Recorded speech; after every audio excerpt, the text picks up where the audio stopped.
Oh, okay. Hey, Lynx, you want to open up with the request for attention on our direction?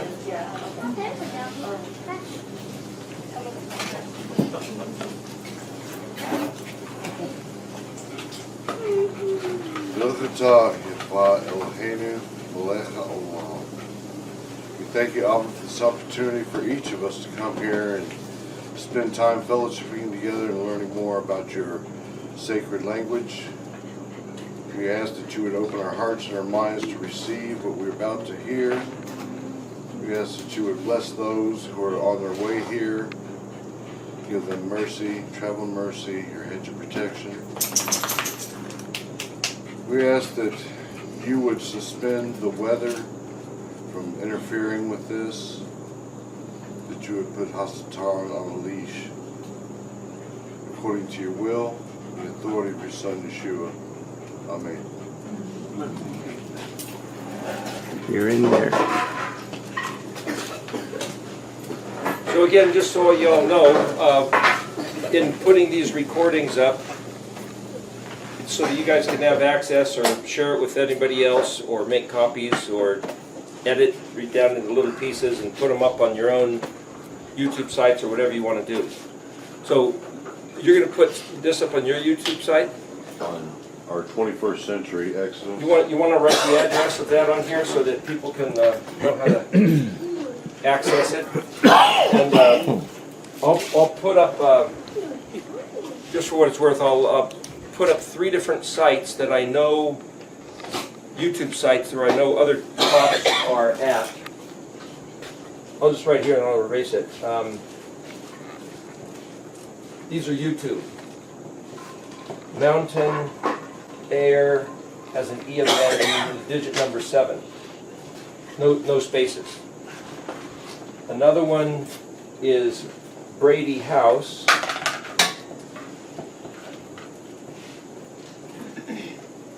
And then I believe, what do you put in Eric Bissell or Ericology?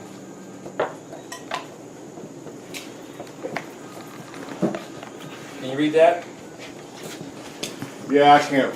21 ST Century Exit Us, EXITUS, colon. No, that I'd just say that that's the YouTube. Oh, never mind Colon that. isn't part of it. Okay, 21st Century Exit Us. This one says cool. Brady House, and I think you have to side mark Ericology. And the other one is Colin Howie, COLINHOWIE. Colin and Patty Howie are in down near Houston, and they run a health food store, and they have a lot of information about good things to eat or not eat. She was talking about a misunderstanding or miscommunication that the industry has done regarding omega-3 and omega-6 fish oil things, and where what we think is good is actually not good. But anyway, they have a YouTube site that has a talk that I did up in Calgary last Pesach 2016 and 2017, and also Shavuot in Kansas City here recently. That's on there, and I'll probably send these videos to them too, but I got to get somebody to compress the information. Links is going to be up here. So if anybody missed one of the talks or can't be here for some more, that's the intention that I have anyway. So are you going to be here every day and get all these? And yeah? Okay, so then anyway, people, like I say, as far as I'm concerned, people are free to use them as you see fit.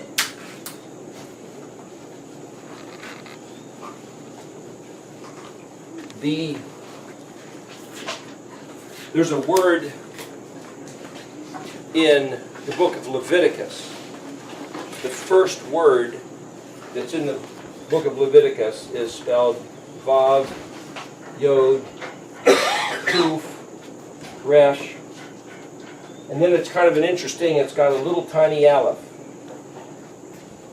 Vayikra. when they translate it as Leviticus, it's not a translation at all. I will show you this. Thank you.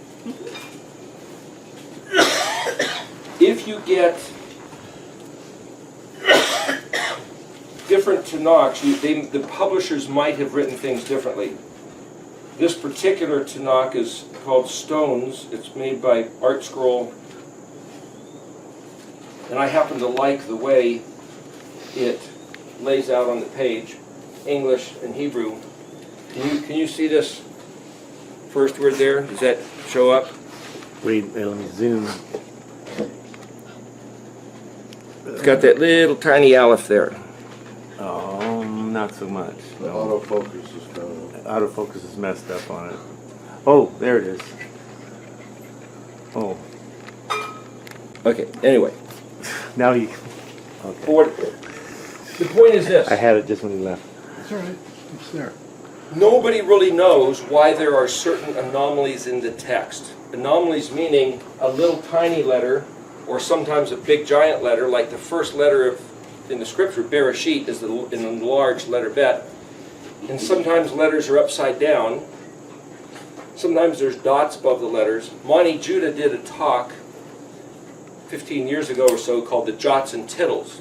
So most people think that a jot, well, in Greek it's the word iota. The I became the J, so the dot of the I, that little tiny dot, would be a jot. And some people think, well, the word jot is really the word yod. And in modern Hebrew, the yod is just a little apostrophe mark. Or sometimes in modern Hebrew, they just do a little, so that must be a jot. Well, it's like the dot of the I, or the dot above the letter J. Maybe. But and then the tittles on the modern letters, like if you have an aleph, there's this flame shape. Then the modern letter aleph has these other things basically like that. But this flame flourish, or sometimes they have these other things that are drawn, which are like crowns. But the point is, are those tittles? Monty Judah did this whole talk saying, no, the jots and tittles are the anomalies in the written text. They're not the flourishes of the calligraphy. So if you use a calligraphy pen, which is like straight, and you start it off like Old English writing, like you might see in the original King James, you'll have these little special flourishes on the letter shapes. Monty Judah is saying the jots and tittles are actually anomalies in the written text. So when you have a small letter aleph, that's one of the jots and tittles. And when Yeshua said, not one jot or tittle will be done away with before everything that's written is fulfilled, he wasn't talking about the scribe's notations, according to Monty Judah. He's talking about that these things can be read as meaning something. In, I think it's Psalm 84, I'd have to look it up to validate that, but there's an enlarged letter kuf in the word kana, kuf nun hey. And that's another study which we can look at if you'd like. But the point is, if you know what the letter kuf means, it gives you another insight as to how to read that verse. And that's a very significant verse, which I believe goes directly to what we were talking about the last 2 days, dealing with Ephraim returning, the prodigal son story. But if you don't know what that letter kuf means, or if you don't know that that letter kuf was enlarged, it means nothing to you. So if you'll remind me, here, I'm going to write this up here, Psalms 84 with the kuf, and I'll see if we can get to that, because it's actually really significant. But my point is, if this means something, and if the Jewish scribes and sages don't even know what to do with it, then who are we to figure out what it might mean? Because we're nobody. We're unauthorized. We're not schooled in the esoteric hidden knowledge. But we are learning how to read the alphabet. So this word is translated, the way you pronounce this is a V, that has a kind of a ah sound, but sometimes it's actually pronounced as simply oo. But if it's this is the Y sound, this is our letter Q, this is our letter R, and this is the silent letter, but it's either pronounced typically as an A or an E. So it's pronounced va-ikra. I believe, Brad, that it was you that mentioned the other day the word mikra kodesh for rehearsal. Was that you? No, that was Eric. Okay, so the word mikra is mem, kuf, resh, aleph. Mikra, I believe that's the way you spell it. We'd have to look it up to validate that. But he said it means rehearsal. So if it's mikra kodesh, kuf, dalet, vav, shin, or kadosh, or sometimes it's kuf, dalet, shin. You could even write it kuf, vav, dalet, shin. This is something else about the language, but what I'm just trying to show you here is that you could take this vav and put it between these two letters, or between these two letters, or not even have it, or you could put a yod in there, and it really doesn't change the word, because the word is still the three-letter verb root. So I'm going to try to show you something about how the language works here, and that's getting even too much detail that I don't want to bother you with, but I'm just trying to say that when somebody says that these festivals are Mikra Kodesh, and that means it's a rehearsal, that's not exactly true. I mean, it kind of is legitimate, meaning, what is this rehearsing? Well, we're acting out the marriage supper of the Lamb, or we're acting out the second Exodus, or we're acting out the bridal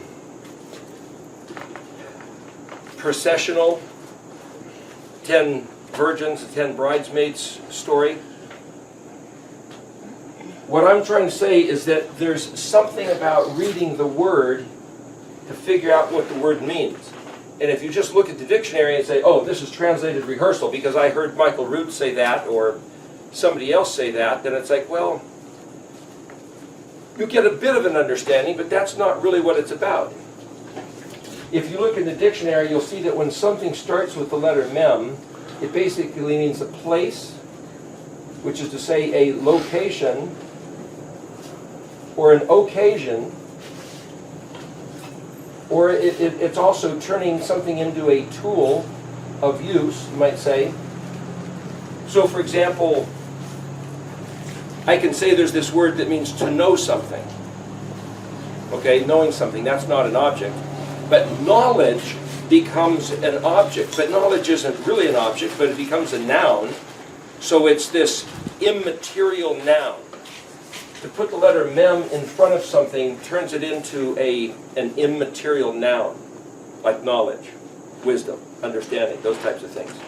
So there's something about this word, because it has a mem as the prefix letter, which means that this is the place or the time or the tool which functions to provide the word to be put into a type of use. So here I'll give you another example. The word spelled Gimel Nun, this is our letter G and N, and again Hebrew's read from right to left, so it's pronounced gone. That's actually a word for garden. What is a garden? A garden is a piece of land that you decided to protect and pay close attention to water it, to pull the weeds out, to keep the rodents out, maybe a high fence to keep the deers out or to keep the kids out. But your particular attention is on the gone. If you stick a mem in front of it, it's now the word mogan, which is actually the word shield. And so you have the word Mogan David. You ever heard of that? That's the word, the shield of David. Well, what has a shield got to do with the garden? And what does just simply putting the letter mem in front of the word garden have to do with a shield? This is the way Hebrew works. garden is that which is protected. Observed, watched, fenced, watered, weeded. Put a mem in front of it, it's the thing that does the protecting. It's a shield. So when you say the shield of faith, I will picture a knight with a shield or some type of a soldier, but you don't have a shield when you have a garden. You've got a fence and you have your attitude of paying attention. That's the shield. And, oh, this looks like it needs some water. You pour water on it, so you respond to the need. That's the shield. So if we only think in terms of military, we've missed a whole big chunk of how Hebrew works. And you can literally do that with every single word and every single concept. So if you stick a mem in front of the word kara, which is simply said rehearsal, what has that got to do with anything if that's the word kara? Well, look at, that's the word kara here, but what we did was stick 2 other letters in front of the word kara, but 1 letter's small. So this is my assessment of what's going on. Because there's a little letter, which is you could almost ignore, we might just read this as a 3-letter word, Yod Kuf Resh. And that would be Ikur. And if you put a Vav, like what I call wild cards, you can drop Yods and Vavs in between the other letters, you could look up in the dictionary Kuf Vav Resh. And that would be pronounced Kur. And it means to increase in value, to make it better, to hold something precious and dear. And the word spelled Kuf Resh is the word for cool or cold. And then you realize, oh, that's Coors beer. The refreshing, cool drink of the mountains, ice cold Coors. I was thinking the same thing. That's the word. You have all this Hebrew stuff embedded through English all over the place. And it's almost like going on what, as kids, we used to have as the Easter egg hunt, right? You try to find these things that somebody stuck in the bushes, and that's one of those words. And it's right there in Vayikra. But see, when they translate this word as Leviticus, the letters don't even line up. The consonants don't line up. This word Leviticus is not the translation of the word Vayikra. But then you have to stop and go, wait a minute, who said the title of that book was Vayikra? That's also an arbitrary title that somebody stuck on. Why? It just so happens that that's the first word of the text. That's why they call the book Vayikra. So to say, well, the book is really supposed to be called Vayikra, that's not true either. But I'm just trying to show you, when you start looking into Hebrew, there's all these things that you'll bump into, and it'll feel like you're running through blackberry bushes. They tangle your feet, you're getting cut up, you start getting an attitude, you get all twisted around, and you go, gosh, I'm just going to stop all this. Go watch TV. It's a lot easier. Only, no, wait a minute, there you're being messed with in your mind too. So it's like, okay, pick your poison, you know. You can either sit here and try to wrap your mind around Hebrew entanglements and doctrines and cultures and twisted words, or you can go watch something on television where they've even said that's what they're doing. It's just that when you read the scripture, nobody said that's what they're doing, but that's really what's happening. Why? Because the scripture is an indoctrination device. Yahuwah said, once every 7 years, you should come to Sukkot and have the Torah read and explained. Now, nobody really knows whether he meant all 5 books of the Torah or perhaps just the book of Deuteronomy. But if you sit there and read it, as Jim was saying, if you can't find an application, you're just reading words, and so what? It's like, whoa, slow down.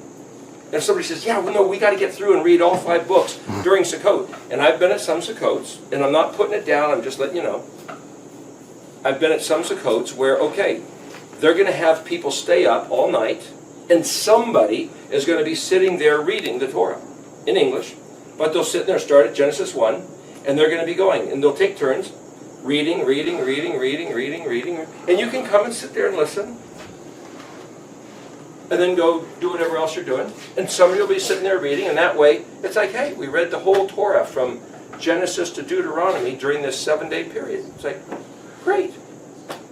That's somebody's thing. They wanted to make a little tradition to do that. And it's like, wonderful. Do you understand it? Well, not necessarily, but we're reading it. Okay. Now, I'm not putting that down. You might even want to read it in Hebrew. It's like, well, I don't understand the Hebrew. A friend of mine had earphones on, and he was listening to Hebrew, this guy on the internet, this older man, reading these words, and he didn't understand a bit of Hebrew. But guess what? When your baby is born, and you're speaking to him in English, and say, now eat this, go lay down, does that baby understand a single word? No. So it's the same thing. You can sit here and listen to Hebrew words on songs, to listen to a man reading the text of the Torah in Hebrew, and you don't understand a single word, but it's still having some kind of an effect on your consciousness, whether attentively or subliminally, subconsciously. So there's another way that you can just say, I'm just going to do some Hebrew stuff, whatever that means. Just listen. Just look at the page, even though you don't understand. Think of it as a design. Here, I don't know Chinese. I have no idea about Chinese, but I'm going to draw something that I think looks like Chinese. Here.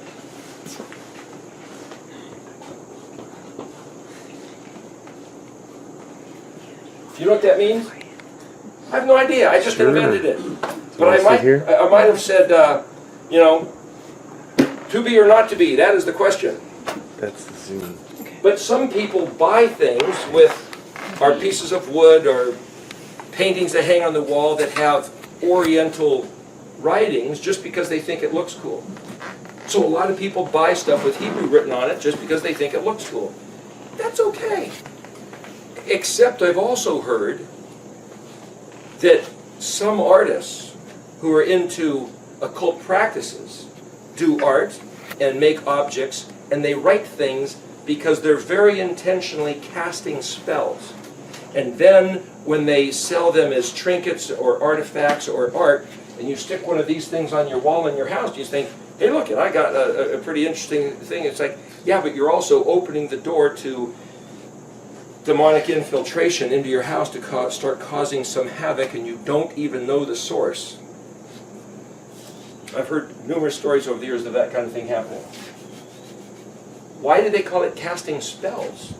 Because people who are into witchcraft and sorcery use letters and words that they string together to make something happen.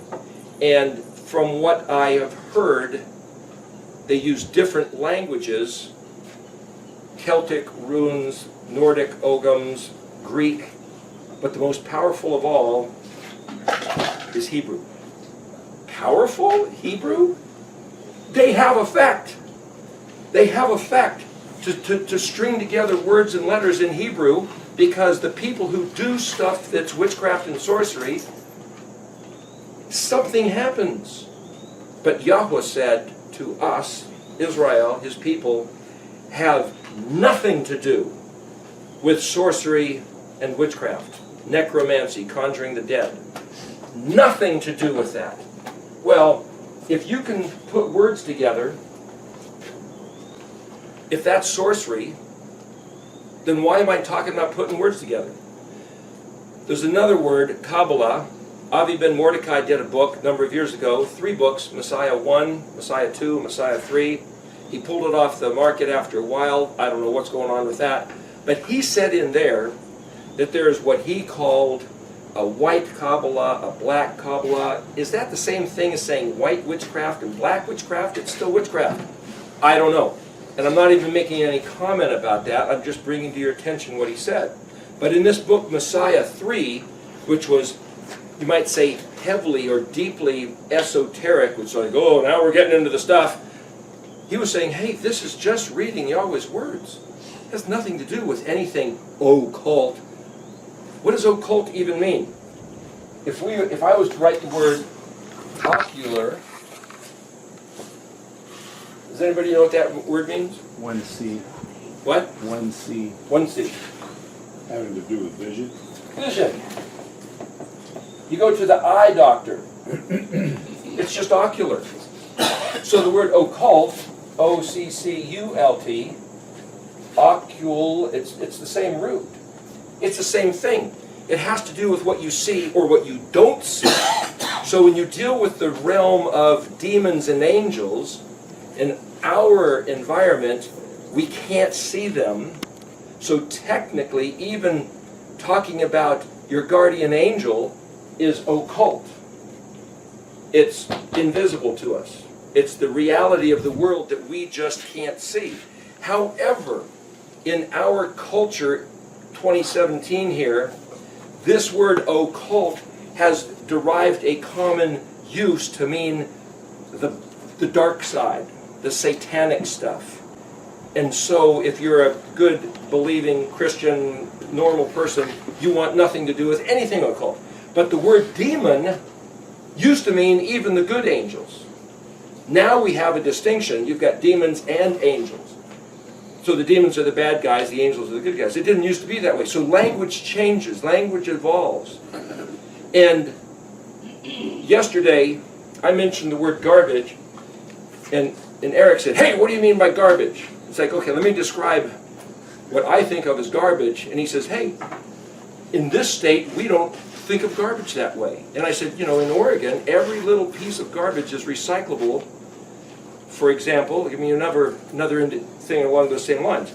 This one friend of mine was eating an apple, and he ate the apple, and all he had left was the stem. It's like, what'd you do with the rest of it? It's like, well, I ate it. You ate it? Are you kidding me? You ate the core and the seeds and everything? Like, well, yeah, that's food. No, it's not. You're supposed to spit that stuff out. Like you spit out pomegranate seeds and grape seeds and pumpkin seeds and... Well, no, you don't. That's where the life is. Which is why Yahweh said, the fruit that has the seed in itself is food for you. And so when you genetically modify them to come up with seedless grapes and seedless peppers and seedless tomatoes, and when you strain out the pomegranate seeds, you're missing one of the greatest values. Now, some seeds, like the elderberry seed, has arsenic in it, and it's toxic. Apple seeds have, I think, arsenic in them as well, a little bit. But some people have said, yeah, but a little bit of arsenic is a healthy thing. That's a whole other study that I'm not going to get into, but I always sat there and thought, pomegranates, man, they taste good, but you got to sit there and peel off the, get a little bit of juice and spit out the seeds. You can end up with this big mass of seeds, and then somebody else said, hey, that's the good stuff. Chew that up and it'll just like hog out your whole system and refresh your digestive tract, and it's like, oh, well, why didn't they teach me that when I was a kid? So, how much of the apple is garbage? Just the stem. You can eat that too. You can eat that too. Well, there you go. What do we do with avocado seeds though? You can grind them up and they're good for cancer. Avocado seeds are good for Avocado you. seeds are extremely good. If you can To dry them grind out, them up? dehydrate them, grind them down, crush them. They're good for cancer. They're good for cancer. Check that out. The one, Yahweh provided medicine, and we throw it away as garbage. But I thought we wanted to get rid of cancer if it's good for cancer. Well, and that's what I meant, is to get rid of cancer. What I'm saying is that everything He gave us, if we only knew, we would value it. But we don't know because we were taught otherwise. This word ikar literally means to hold precious and dear, and for some reason to suddenly wake up and realize I'm holding a treasure and I didn't even know it. I've been spitting out what the very thing that would have healed me. There's a story, whether or not it's true, but they found the waters of Mirabah. I heard this back in the 70s. Let that truck go by.